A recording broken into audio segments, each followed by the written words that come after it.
se opet Vesa Games server. Kao što vidite, danas ćemo igramo GTA San Andreas.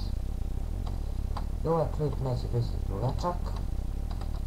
Snimat ćemo najmanje 3 minute.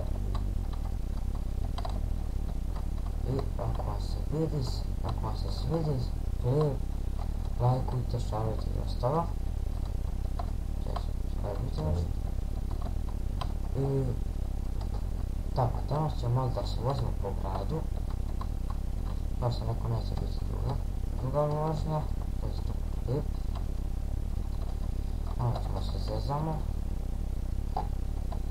I tako, ovo radi reda, ako pošto ne snimam baš često, pa da se malo ubedemo u to, tako bih rekao.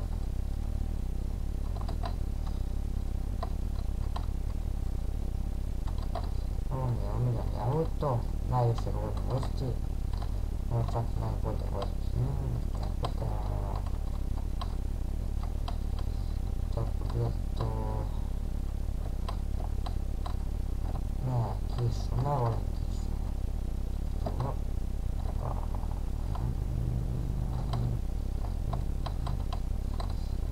I to je to.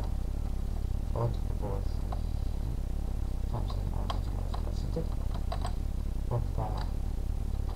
Od drugog puta sam banderu morao gledati, a to je strašno.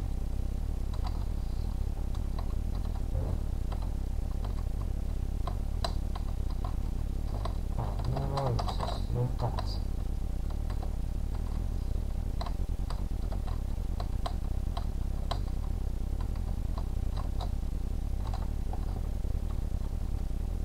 Se parkiramo, to bude za kraj.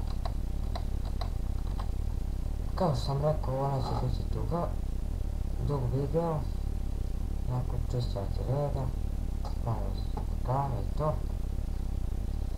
I ako se svidio video, lajkujte, šarite i subscribe-ujte. Pozdrav!